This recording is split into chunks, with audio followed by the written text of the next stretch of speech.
On today's episode of Under the Hat, we're going to discuss the importance of having mentors, especially for first-time head coaches. We've seen a lot of changeover in the last year. I think we've counted that there's been 44 Division I head coach changes.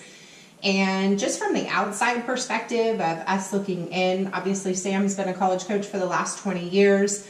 I've been an entrepreneur and have been in the business world for all my life. And so we just wanted to share kind of our perspective and create some conversation about, how this whole volleyball world works and hopefully touch the lives of some new coaches out there. So Sam, we went to dinner last week, obviously with some great people, and we talked about really all kinds of stuff, but we talked about this changeover and how first-time head coaches, there's been a lot of assistants at Power 5 programs who have been able to come in and get these head coaching jobs. And, you've talked about how overwhelming it is as a head coach to come in. And, I just thought we should definitely touch on this. So, yeah, no, I think it's a great topic. When I first started at Rhodes College in 1999, I was the ripe old age of 24, and Mike Clary was my athletic director who hired me back then. Coach Clary, shout out, and was willing to take a chance on me as a young coach. But I remember one of the pieces of advice that he always gave me that still sticks with me to this day is that you will not get everything done in a given day. But pick one or two things, get those done, and know that you accomplished your day. And until you become an HC for the first time, you just don't know what's going to happen, quite frankly, until you're in the role. You think you got this 4-hour time block, you can get all this work done, and then guess what? Somebody's coming in your office, your players are coming in your office, admin needs this, academics needs this, your head athletic trainer or your trainer's coming in to talk to you about injuries. And so how do you manage all that and take a deep breath and be like, oh my God? And so I think a lot of it is a staffing piece, especially at the Division I level. But when you were, let's start with you and start when you first started. And some of these other coaches, when they first get started, especially in programs, we all know that not everybody has a great athletic budget. And so what did you find that helped you in terms of staying organized and being able to manage all that? Yeah, so when I was at Rhodes, when I started in 99, I was head volleyball and assistant women's basketball coach. So I went from one to the other and went to back-to-back practices during the last part of my season and didn't have a full-time assistant. I was fortunate that in the Memphis volleyball community, I lucked out with some really good part-time assistants that helped on the court to train. But otherwise, everything else was on me. Anybody who knows me knows that I am anally organized, and I take pride in crossing off my to-do list and making lists and all that stuff. For the record, you've saved my entire existence because I'm not organized at all. So it's been so nice for you to come into the office and have these lists that are all outlined out for us to do. But that's not my strength. No, but everybody has their strengths, and so for me, the organization piece was really, really important. I'm trying to figure out what needed to be done early in the week, what needed to get done later in the week, how much time I could allot for, getting ready for practice and spending with players when they would come in. I was fortunate that at Rhodes we had a really awesome work study program, so I actually would have one or two of my players who were on work study that got to be my basically office admin, and so they came in, and so I could have them do some stuff that was helpful. But what was really cool about that is then they kind of had to buy into the program. We're like, Coach, what do you need? What do we need to do today? Things like that. So that was cool at Rhodes. That was helpful. How did you manage that relationship as a coach and having players who were obviously spending a little more time with you and having the ability to, like you said, buy in? How did you manage that all? Yeah, I think, they had set times. We would come up with times that they would be in the office. We'd write it on the whiteboard. They were there. And then some of our other players actually worked for other coaches as well in the department. So what was kind of neat is everybody, you'd see everybody kind of congregate, and sometimes we'd watch film, we'd talk volley, things like that. But it was part of that relationship building piece as well to help grow your program. So it was kind of a family oriented piece. There were some times when I'd be like, okay guys, I got to get this done. What do you need to do? And there were times when they would be like, coach, like swamped academically. Can I study in the conference room, which was right across from my office at that point? So sometimes they would do that as well. So it was a give and take. But nice to know that they were around to help me a little bit when I needed some help. And then also a lot of times when we had visits and we had kids, that's when I knew that they would be around working. I would purposely schedule stuff so they would get to meet the players. We'd go to lunch, things like that, where they would have an ability to meet the team and get to hopefully see their future teammates. If you're not somebody that's super organized, like fortunately in this day and age, we have so many different cool platforms and different applications and tools that you can use. I know one for me was Evernote, and that's a free application just for people to be able to download. But being able to actually create notebooks for all the different things and access it on all of your devices to basically have everything that you need in one place on your phone, on your laptop, and things of that nature.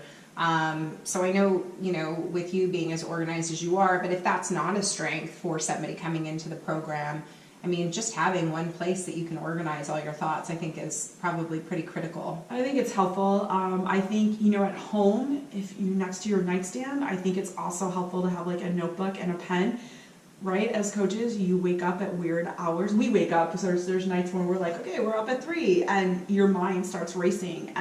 But sometimes you come up with these great ideas and you need to be able to put it down. That's a great option right there.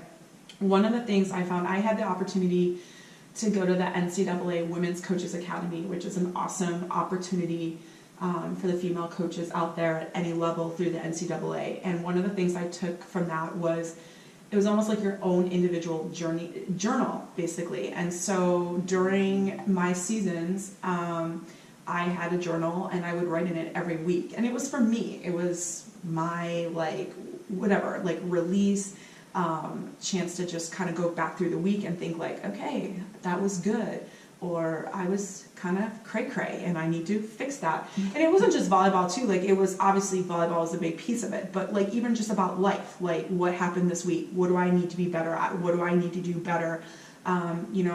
People who know me know I talk a lot about the controllables and the uncontrollables. Did I do a good job with the controllables? Did I let the uncontrollables get to me too much? And talking about that piece. So it's actually quite amusing to go back and look at former journals and see what I wrote in there. But I think it's a good time to just kind of reflect. And so I highly recommend it for people if they like to do that. You and I are both passionate about networking and building relationships with people, treating people how you want to be treated. And in volleyball, there's no secret that there's a lot of egos out there. A lot of first-time head coaches coming in, I think, sometimes underestimate the importance of having strong relationships with people. And I have this giant sign, remember where you started, like stay grounded, stay humble. For sure.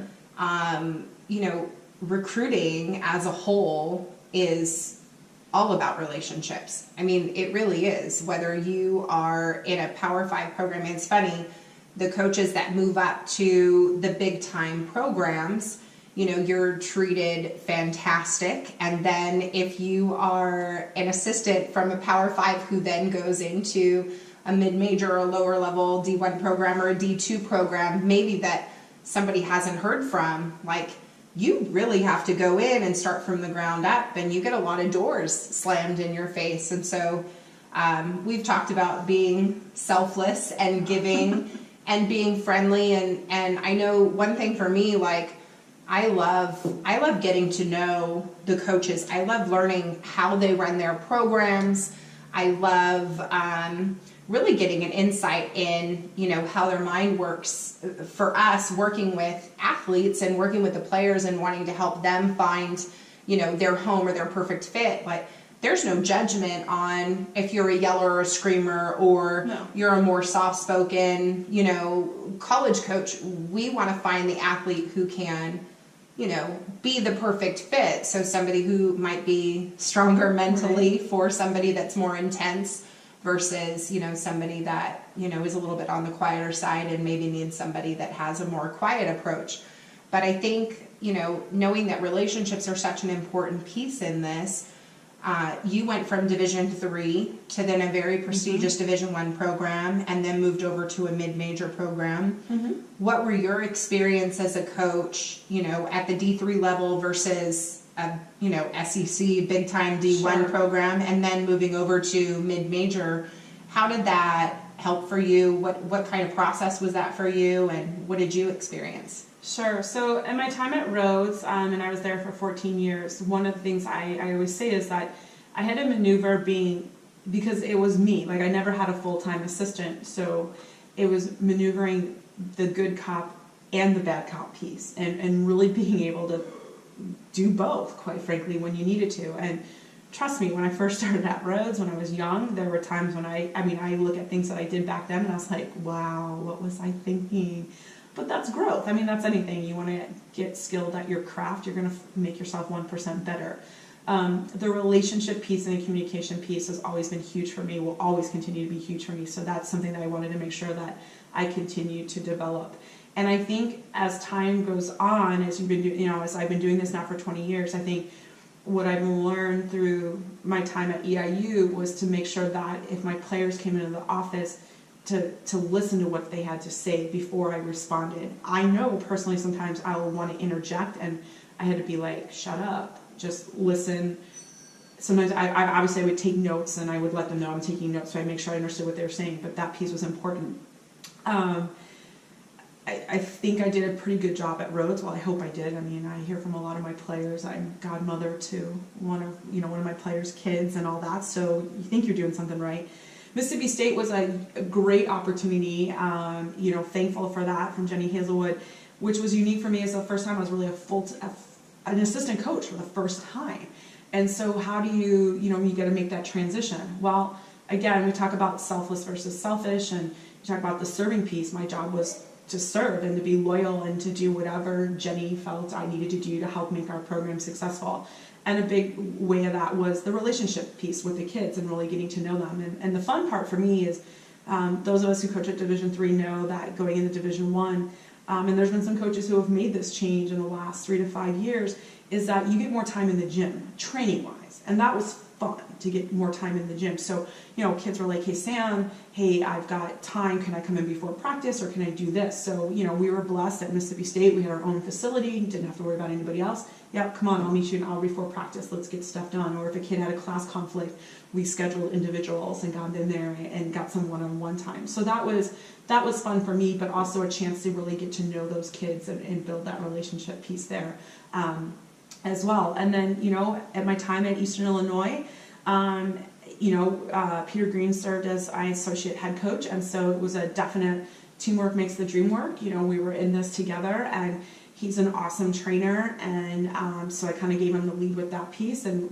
we knew what we wanted to do systems-wise. But again, that relationship was really important. That piece was really important to us. It's just not about what you're doing on the court, but you're going to see your players so much that they need to know that they can come in and talk to you about stuff and things that are going on, and good or bad, and trying to make a difference that way. But the listening piece these days is very, very important for the kids, for sure, before you give your 2 cents. For sure. I always say not only your relationships with your relationships with your players are obviously hugely important for you to be successful, but relationships in volleyball as a whole, and just not burning bridges with people. I agree. Doing the right thing is always the right thing. Yes. Doing the right thing is always the right thing. Well, it should be daily. That's a life mantra. For sure. Every day. And, we've talked about this, and we talked about this at dinner too. I had a chance to go to this great conference beginning of August with the Ohio Valley Conference. The Alliance for Women's Coaches set it up, and there were coaches from obviously the Ohio Valley Conference and all other different conferences in a regional area. And I was fortunate to present at that. But one of the main speakers, Diane Murphy, who was awesome, former coach herself, talked about your board of directors. Like, who do you talk to? And you and I talked about this after that. Like, who are the people that you know you can go talk to? So for example, when you just need a feel-good moment, who can you go to? You know, I know who that is. I know one of those people is my dad, just because he's even keel and he's my number one fan. So, you know, he loves me and he's always going to say I'm the best now. But seriously, like when you need to feel good about something, who can you go to in that moment? When you need somebody who is going to be honest with you, like they're going to literally tell you, get your head out of your ass. Who are those people that you can go to? You know, in the world of volley, when you need to talk volley and figuring out whether it's a culture piece with your team or you're talking volleyball itself, who do you talk to and who's going to challenge you? You know, I think that having those key people there are really important. And so, you know, hopefully people have these mentors that they can call and talk to. And, you know, once you continue to develop that relationship, then it's on you to also be willing to give back as well. You know, as a female in this world and been doing it for a long time, I love seeing the younger coaches, younger females who are like, I love this, I want to do it. Yeah, it's great. I was that way 20 years ago. And so what I can do or whatever I can do to give back to help them through the process is important. And a lot of us feel this way, I guess, as we joke as the older coaches as we get older. But that piece is huge. That piece is huge because you don't know everything. You're going to make mistakes. I mean, I fail every day. What can I do? I can only get better by failing. And I think that's a hard lesson to learn, especially when you're young. You think you got to do it all. And guess what? You don't. I think that's the importance of communication and staying humble and staying grounded and knowing what your strengths are, what your weaknesses are, you know, in hiring, in firing. Absolutely. Finding coaches who are going to be a compliment, not just people that you feel like you owe. I think sometimes as coaches, when you go and you get a new role or a new position, you kind of want to go into your circle of friends or people that you've networked with, which is awesome. But, you know, I'm a huge believer that, you know, you find the pieces that help make your overall program better, or for us, in my perspective, our business better. You know, sure. You were a huge compliment. Like, my weaknesses are that I am not organized. My strengths are that I am, you know, an entrepreneur who only thinks this crazy, weird way. And I have a ton of ideas. I am able to execute in a lot of different areas. And that's, you know, the reason that we've been successful. But you've been such a huge compliment in that, you know, obviously you're super well connected. You've been in this industry for a really long time. You're gifted with the girls, certainly, and then just being organized, I think, is so important, and we're such a compliment for each other. But I think that when you're going into a program and you're looking to, you know, potentially change the culture or get people to buy into what it is that you're teaching, the importance of having a very strong team, if you have the budget, and finding the compliments, and you know, at the end of the day, it's business and it's not personal, but balancing these relationships is critical for the success and for your future. Yeah, and you know, to go back to what you talked about with, you know, us as the dream team, as we like to refer to each other, you know, I've learned a lot in my short time being here, and you know, again, you have all these great ideas, and a lot of them are coming to fruition, and that's why we're doing such a great job with what we're doing. But I'm learning from you, as obviously we know that if we get to talk with people and all that, like how to kind of seal the deal in some aspects with some things, and that's important. That's why, again, you play off each other and you find people that are going to help you be the best that you can be. And even if it's just one person that you have with you, it's finding that right person who's going to be there. And quite frankly, the loyalty piece and the trust piece is huge, because if it's not there, it's going to come bite you in the ass, quite frankly. And I know, and a lot of people out there know, a lot of times that has bit them in the ass as a head coach. And so when you find somebody that is loyal and trustworthy, you want to do everything in your power to make sure that they know that, and that you maintain that, so that, because that's only, and plus, let me tell you something, if you're BSing that with your staff, your kids know that. Mm-hmm. Like, they know when there's a cohesive staff versus a non-cohesive staff. Like, their kids are savvy. They know. They're not naive. So Well, and they'll pick you apart. absolutely. They'll pick apart Absolutely. the weaknesses and take Absolutely. advantage of it as soon as they figure it out. Absolutely. You know, so as a head coach, when you're a young head coach, you're trying to grow yourself and make yourself 1% better. There's going to come a point where if you have a younger assistant coach as well, you got to help mentor, mentee that. There's got to be that kind of relationship, because at some point, if you're doing your job the right way, you're hoping that they're going to move on to a head coaching position if that's what they want. So you got to be able to give them some responsibilities to help with that. I will be the first to admit, being at Rhodes for 14 years, doing everything by myself, sometimes it was a little difficult to, when I got to EIU, to be like, Peter, I need you to do this, because I'm just used to doing it, and I can do it like this, and that's how I roll. But I also was like, well, he needs to be able to do this, he needs to be able to do this, like he's got to have that experience for him to keep developing as well. So it's easy to get caught in your own little microcosm, but the blinder's got to come off and your peripheral's got to open, just like we talked about our volleyball players seeing the entire court. Well, you've got to be able to see that too when you're in that HC role, for sure. I'm interested in, getting a big house and bringing people together. I mean, so as many people know, I'm a big partier. I love to throw parties, do parties, all kinds of good stuff. I love entertaining. And one thing that I've been really interested in is, doing something where we get a big house and we bring a bunch of coaches together and get a bunch of minds together. I love learning, the challenges on your end. And because I'm, from an outside perspective, to a certain extent, I like to problem solve. I love the challenges. Sure. I love the journey. For sure. So those are some of the exciting things that I like to do when I interact with coaches. I think those that know me know that I like to learn about what's going on, and sometimes offer suggestions too, because I'm not really in that world. There are some coaches who definitely do that in the off season, and I think that would be great. I mean, we'd definitely be interested in hosting and talking something like that. It's great. And whether it's the volleyball piece and the culture piece, because when you're a head coach, and as again, we talked about 44 new Division I head coaches. Many people out there know John Gordon, the Energy Bus, and all of his books, and I'm a big John Gordon fan. Have his bus ticket in my notebook here.